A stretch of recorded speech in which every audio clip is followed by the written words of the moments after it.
Hello, और ये part two है न्यूमेरिकल्स का। उसमें भी कुछ न्यूमेरिकल्स होगा, उसको भी देख लो। एक्चुअली में हाइड्रोजन आइटम और केमिकल बॉन्डिंग को मिला करके ना कुछ न्यूमेरिकल्स भी आते हैं। हाँ, पिछले में तो हम इलेक्ट्रोकेमिस्ट्री और कुछ कुछ से बना के दे दिए थे, बट हम सोचे कि क्या करें, कुछ और बना दें, क्या करें, देख लेते हैं कैसा है। तो फर्स्ट क्वेश्चन है कि an electron hydrogen atom jump from n बराबर 3 टू n बराबर 2, तो वेवलेंथ क्या होगा। एक्चुअली में जो पढ़े थे ना कि n बराबर 2 और n बराबर 3 कहाँ गए। हाँ, ये है, एक पेन ले लेते हैं, पेन ले लेते हैं। तो होता क्या है ना कि हम पढ़े थे ना कि n बराबर 1 k cell, l cell, m cell, और उसके क्रॉसपोंडिंग हम लोग पढ़े थे क्या, हाइड्रोजन स्पेक्ट्रम। इसमें n बराबर 1, ये 2, ये 3, फिर यहाँ से आता था, याद आ रहा है कुछ, हाइड्रोजन स्पेक्ट्रम में पढ़े होंगे। तो इसी से रिलेटेड एक क्वेश्चन है। क्वेश्चन ये है कि क्वेश्चन क्या है, क्वेश्चन ये है कि एन इलेक्ट्रॉन हाइड्रोजन एटम में n बराबर 3 से 2 पे जाती है तो उसका क्या वेवलेंथ होगा। ये होता है रिडवर्क कांस्टेंट। इसमें बताए थे किस तरह का फॉर्मूला होता है, आएगा किस तरह का क्वेश्चन पूछता है रिडवर्क कांस्टेंट में। n बराबर 1 कहाँ से जा रहा है, देखो 2, जंप फ्रॉम 3 to 2, करेक्ट। तो 3 to 2 मतलब क्या, 3 ऊपर होगा और 2 नीचे होगा, 3 ऊपर होगा 2 नीचे होगा। तो इसके लिए n1 नंबर क्या हो जाएगा, n1 हो जाएगा 2। n1 मतलब लोअर एनर्जी लेवल, देख रहे हो, लोअर एनर्जी लेवल n बराबर 2, और हायर एनर्जी क्या हो जाएगा n बराबर 3। तो n बराबर 1 की जगह क्या लिखेंगे, n1 square minus n2 square था फॉर्मूला में, RH बराबर RH n y n square minus n y n two square. तो ये 2 हो जाएगा, ये 3 हो जाएगा। रिडवर्क कांस्टेंट, कांस्टेंट वैल्यू होता है वो हमेशा सेम ही होगा। इस तरह की कैलकुलेशन देखोगे, लैम्डा निकल जाएगा 656 नैनोमीटर। ठीक है, ये विजुअल स्पेक्ट्रम रेड लाइट। हाँ, ये पूछता है विजुअल स्पेक्ट्रम होगा तो रेड लाइट होता है, क्योंकि विजुअल का रेंज क्या होता है, 400 से 800 नैनोमीटर होता है। हाँ, विजुअल रेंज में। और इसी में विजुअल रीजन में 7 कलर पढ़ा होगा, विव की ओर, विव विव की ओर। हाँ, यहाँ से देखोगे वेवलेंथ बढ़ते जाता है, ठीक, इधर घटते जाते, क्या होता है, बढ़ते घटते, देख लेना कंफर्म करो। कैलकुलेट दूसरा एक एनर्जी प्रोटॉन विथ वेवलेंथ। एक प्रोटॉन है, पार्टिकल्स, इलेक्ट्रॉन, जो भी कहो, प्रोटॉन मतलब पार्टिकल्स होता है। तो इसका जो वेवलेंथ है इतना है, ठीक। तो और स्पीड ऑफ लाइट, एनर्जी कर रहे निकालने की। तो ई बराबर क्या पढ़ो, एच सी वाई लेमडा, नहीं पढ़ो, एच सी वाई लेमडा कर दो। एच होता है प्लैंक्स कांस्टेंट, इसका वैल्यू फिक्स होता है। सी होता है स्पीड ऑफ लाइट, ये दिया हुआ है, ठीक, और वेवलेंथ तुमको दिया हुआ है, इसका एनर्जी निकाल के कर दिए, ठीक है। थर्ड है कि कैलकुलेट डी ब्रोगली वेवलेंथ। बताए थे ना कि ई बराबर क्या होता है, एम सी स्क्वायर, याद आ रहा है, एम सी स्क्वायर। और एक पढ़े थे ई बराबर एच न्यू, है कि नहीं, दोनों को इक्वल कर दिए थे। न्यू बराबर इस तरह का फॉर्मूला आया था, एच लेमडा बराबर एच बाई एम भी, इसको डी ब्रोगली वेवलेंथ बोलते हैं, डी ब्रोगली वेवलेंथ, ठीक। इसमें प्लैंक कांस्टेंट दिया है, स्पीड ऑफ पार्टिकल्स दिया है, इलेक्ट्रॉन का मास दिया हुआ है, इस पे पूरा वैल्यू पुट करके इसका वेवलेंथ ये आ जाएगा, ठीक है, de Broglie wavelength. First ionization energy of hydrogen जितना है, कैलकुलेट हुए इतना। देखो क्या दिया, फर्स्ट आयोनाइजेशन एनर्जी मतलब एनर्जी दिया हुआ है, सिंपल सी बात है ना। और वेवलेंथ ऑफ लाइट निकालना है, ठीक है। तो ये प्लांक्स कांस्टेंट, ई बराबर क्या पढ़े हम लोग पता है, 13.6 इंटू 1.6 10 टू पावर माइनस 9। ये कहाँ से है, हाँ, 13.6 ये कहाँ से है, convert ionization energy to joules, ठीक है। तो ये इलेक्ट्रॉन वोल्ट में रहता है, किसमें रहता है, इलेक्ट्रॉन वोल्ट में। अब इलेक्ट्रॉन वोल्ट में देखो 13.6 किस में दिया है, देखो इलेक्ट्रॉन वोल्ट में दिया है। और यहाँ पे देखो एक इलेक्ट्रॉन वोल्ट में कितना दिया है, 1.6 × 10⁻19 जूल। दिख रहा है, नहीं दिख रहा है, एक मिनट, इसको मिटाओ। देखो ये देख रहे हो 13.6, 1 इलेक्ट्रॉन वाला 1.6 × 10⁻19 जूल दिया। जब इलेक्ट्रॉन वोल्ट दिया रहता है ना तो उसको जूल में कन्वर्ट करते हैं, क्यों, क्योंकि एनर्जी क्या है, एनर्जी का यूनिट क्या है, जूल। तो जूल में ये आ गया, फिर इस फॉर्मूला में पुट कर दो, लेमडा निकालना है ना, क्या निकालना है, कैलकुलेट वेवलेंथ। तो वेवलेंथ मतलब लेमडा, तो इस फॉर्मूला में पुट कर देंगे, ये आ जाएगा सारा कैलकुलेट करके, इसको मल्टीप्लाई कर देंगे तो -34। ये ठीक ठाक से देखोगे तो तुमको सारा आ जाएगा, ठीक है, ठीक। अब नेक्स्ट क्वेश्चन देखते हैं। नेक्स्ट क्वेश्चन क्या है, नेक्स्ट क्वेश्चन है, क्या है नेक्स्ट क्वेश्चन, नेक्स्ट क्वेश्चन है कि calculate energy of electron in an बराबर 2 ऑर्बिट। सेकेंड ऑर्बिट में इलेक्ट्रॉन का एनर्जी क्या होगा, किसके लिए, हाइड्रोजन एटम। हाइड्रोजन एटम के लिए जेड क्या हो जाएगा, 1 हो जाएगा। एंड क्या हो जाएगा 2 सेकेंड ऑर्बिट के लिए। और इलेक्ट्रॉन का फॉर्मूला क्या पढ़े थे, -13.6 जेट बाई एन स्क्वायर। क्या पढ़े थे, Z by n square, Z by n square. तो जेट का वैल्यू हाइड्रोजन एटम में कितना होता है 1 होता है, तो जेट के लिए इसलिए 1 ले लिया गया। एन स्क्वायर में क्या है, एन बराबर किस ऑर्बिट के लिए, सेकेंड ऑर्बिट के लिए, तो एन बराबर 2 हो जाएगा, तो इसका वैल्यू 4 आ जाएगा। इस तरह से इसका सेकेंड ऑर्बिट में इलेक्ट्रॉन का एनर्जी इतना होगा। ठीक है, नॉइज आ रही है। आइए है question number next, calculate the radius of second orbit. Second orbit में हाइड्रोजन एटम के लिए सेकेंड ऑर्बिट का रेडियस क्या होगा, तो रेडियस का फॉर्मूला क्या होता है, n square r one. R one क्या है, बोर्स रेडियस, याद आ रहा है कुछ, बोर्स रेडियस एक कांस्टेंट वैल्यू आया था, तुम देखना नोट्स में हम दिए,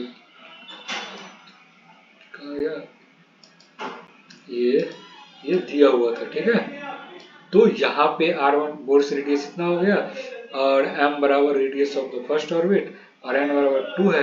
ठीक, तो n का वैल्यू 2 रख दो यहाँ पे। ठीक, n का वैल्यू 2 रखो, 2 का स्क्वायर कितना आ जाएगा 4। हाँ, और r बोर्स रेडियस का वैल्यू फिक्स होता है, ये पता है, बहुत इजी हो गया फॉर्मूला। किसी भी ऑर्बिट के लिए रेडियस निकालना हो तो n square Bohr's radius, n square का वैल्यू कितना होता है, सॉरी r का बोर्स रेडियस का वैल्यू 5.3 × 10⁻11 से बोलेगा थर्ड ऑर्बिट के लिए, तो थर्ड का क्या होता है 3 का स्क्वायर इंटू इसको इससे मल्टीप्लाई कर दें, थर्ड ऑर्बिट का रेडियस निकालिए। फोर ऑर्बिट के लिए यहाँ 4 का स्क्वायर 16 मल्टीप्लाई ये सारा आ जाएगा। ठीक है, इस तरह से हम लोग बना लेंगे R1। ठीक है, बोर्स रेडियस का वैल्यू ये फिक्स होता है, कांस्टेंट। फिर कैलकुलेट वेलोसिटी ऑफ निकलना है इलेक्ट्रॉन का। वेलोसिटी बताए थे कि थर्ड ऑर्बिट में हाइड्रोजन एटम के लिए, हाइड्रोजन एटम क्यों आ रहा है, क्योंकि बोर्स रेडियस, बोर्स मॉडल जो था किसका, एटम का, उसमें एक लिमिटेशन था कि 1 इलेक्ट्रॉन सिस्टम के लिए एप्लीकेबल होता है। ठीक है, तो उसके लिए तो कैलकुलेट वेलोसिटी निकालेंगे कितना, n बराबर 3 के लिए। ठीक है, तो n बराबर 3 के लिए कैलकुलेट ऑर्बिट निकालेंगे तो पता है 2 पाई k स्क्वायर बाई h है, और h क्या है प्लैंक्स कांस्टेंट, n क्या है, n क्या है नंबर ऑफ ऑर्बिट, पाई का वैल्यू फिक्स होता है, k का वैल्यू कूलम्ब कांस्टेंट होता है कि नहीं, k का यहाँ पे 9 × 10⁻⁹ है ना, बोर्स कांस्टेंट, ये भी फिक्स ही होगा। इलेक्ट्रॉन का चार्ज होता है, ये भी फिक्स ही होता है। तो जो जो फिक्स है मतलब कांस्टेंट है, उसको क्या करना, वैल्यू रख देना। वेरिएबल क्या हो गया, n हो गया, n का वैल्यू कितना दिया 3 दिया हुआ। ठीक है, इस वैल्यू को पुट करके निकाल देना है, सारा आ जाएगा। ठीक है, बस ध्यान में रखना है, याद रहे ना रहे कोई दिक्कत नहीं है। ठीक है, खाली फार्मूला तुमको थोड़ा सा रिमाइंड करोगे, वैल्यू सारा कुछ दिया रहेगा, कैलकुलेट करके निकाल देना, टाइम रहेगा तो नहीं हो तो कोई दिक्कत नहीं, दूसरा क्वेश्चन बन जाएगा। फिर क्या, what is the energy of an electron in n = 1 in hydrogen atom. ठीक है, तो हाइड्रोजन एटम के लिए क्या होता है बताए थे, into 13.6 Z by n square. हाँ, जेड हाइड्रोजन के लिए कितना आता है 1, परमाणु संख्या फर्स्ट ऑर्बिट के लिए बोल रहा है, तो इसमें निकाल देना। ठीक, अब देखो थर्ड, हाँ ये है क्या, ये है हाइब्रिडाइजेशन। हाइब्रिडाइजेशन देखेगा ना, प्रीवियस ईयर में हम लोग लैब में जब पढ़े थे तो कि हाँ मीथेन का हाइब्रिडाइजेशन sp3, अमोनिया का sp3, sp3 मतलब कौन सा ज्योमेट्री, टेट्राहेड्रल, लेकिन ये sp3 है, ज्योमेट्री क्या है, ट्राइगोनल पिरामिडल। याद रखना, टेट्राहेड्रल कैसे बनता है, ऐसे, ये ऐसे, ऐसे बनता है, ऐसे था ना जी, ऐसे था, फिर इसको इसे मिला दिया। ठीक, और ट्राइगोनल पिरामिडल कैसे बनेगा, ट्राइगोनल पिरामिडल बनेगा ऐसे, कैसे बनेगा जी, बाई पिरामिड ना, ऐसे। फिर इसको क्या करो, पिरामिड जानते हो ना ये, ऐसे ही रहता है कोना की तरह ऊपर में। ट्राइगोनल पिरामिड कैसे रहता है, ऐसे। ट्राइगोनल पिरामिड बेंट मतलब झुका हुआ, एंगुलर। sp3 के लिए, ऑक्सीजन वाटर के लिए। सेंट्रल एटम मतलब होता है कि ये सेंटर में होता है, मीथेन में सेंट्रल एटम कार्बन, ये सब नहीं तुमको रखना है, बट फिर ये याद रखो बस, ये भी उतना याद नहीं रखो। और देखो लीनियर है, लीनियर में कितना होगा, लीनियर में ऐसे होगा डायरेक्ट लीनियर, तो यहाँ पे तो एंगल तो ऐसे 180 डिग्री बन जाएगा, तो ये लीनियर के 180 डिग्री एंगल। ट्राइगोनल पिरामिड बताइए दिए। टी शेप क्या होता है, टी शेप ऐसे होता है, ऐसे होता है, ऐसे ऐसे। ठीक है, और ऑक्टाहेड्रल कैसे होता है, ऑक्टाहेड्रल होता है ऐसे, देखो ऑक्टाहेड्रल, अरे ऑक्टाहेड्रल कैसे होता है, देखो स्क्वायर बना लो और एक इसको इससे जोड़ दो, एक ऊपर में एक नीचे में, ऐसे यहाँ पे एक रहेगा, ऐसे ऐसे, इसको बोलते हैं ऑक्टाहेड्रल। ठीक है, चलो इस इस सबको ध्यान रखना, एक इम्पोर्टेंट नंबर, जैसे नाइट्रोजन को बोल देगा, कार्बन डाइऑक्साइड को बोल देना, तो ये सब क्या रखना चाहिए, याद रहना चाहिए, ठीक है। अब करते हैं नेक्स्ट क्या है, ऑक्टेन नंबर ऑफ गैसोलीन। तो इसमें फॉर्मूला कैसे बनेगा, मतलब क्वेश्चन, गैसोलीन का सैंपल है इतना, मिक्सचर कितना है, आइसो ऑक्टेन का ऑक्टेन नंबर होता है 100, 10% हेप्टेन का ऑक्टेन नंबर होता है 0, calculate octane number of gasoline. Gasoline में क्या क्या होता है, मिक्सचर होता है आइसो ऑक्टेन का और हेप्टेन का। तो जब ऑक्टेन नंबर निकालेंगे किसी भी चीज का, तो आइसो ऑक्टेन का कितना है, ऑक्टेन नंबर 100, तो जो जितना अमाउंट होगा ना आइसो ऑक्टेन का, उसको 100 से मल्टीप्लाई कर देगा, प्लस जितना अमाउंट होगा हेप्टेन का, कितना परसेंटेज होगा उसमें, है कि नहीं।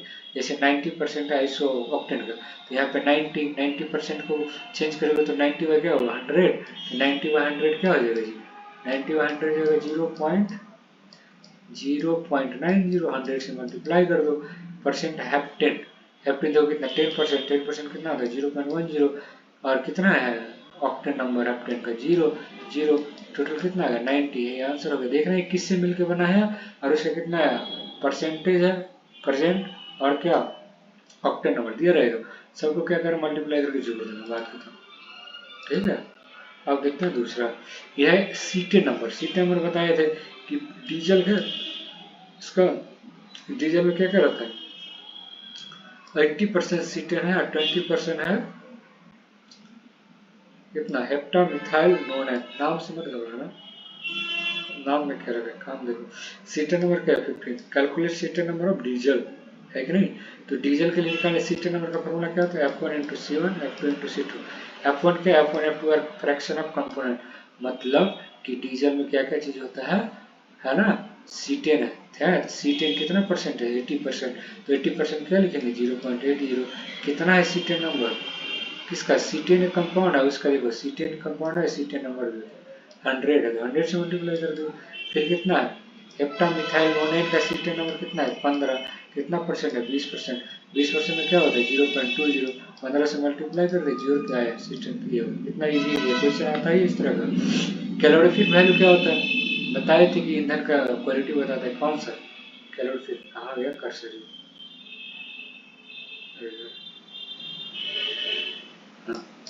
तो कर्सर है, तो ये फ्यूल है जो mass of 10 gram and when burn produces इतना जूल, 10 ग्राम लकड़ी को जलाते हैं तो 4200 जूल एनर्जी देती है, ठीक है। तो कह रहा है कि उसका कैलोरीफिक वैल्यू, तो कितना एनर्जी हुआ 4200, कितना ग्राम जलाए 10 ग्राम, दोनों को डिवाइड कर दो यही आ जाएगा कैलोरीफिक, ठीक है।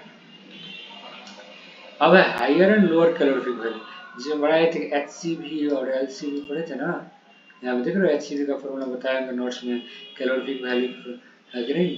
तो देखो एक फ्यूल है जिसमें हाइड्रोजन 10%, कार्बन 85%, ऑक्सीजन 5%, तो इसका क्या निकालना है HCV है LCV, तो दिया रहेगा क्वेश्चन में कि लेटेंट हीट दिया रहेगा किसका, वाटर का, इतना एटॉमिक मास कार्बन और हाइड्रोजन कितना होता है, कार्बन का जब बाढ़ आ हाइड्रोजन का 1, कैलोरीफिक वैल्यू ऑफ कार्बन कितना है इतना, हाइड्रोजन कितना आता है इतना।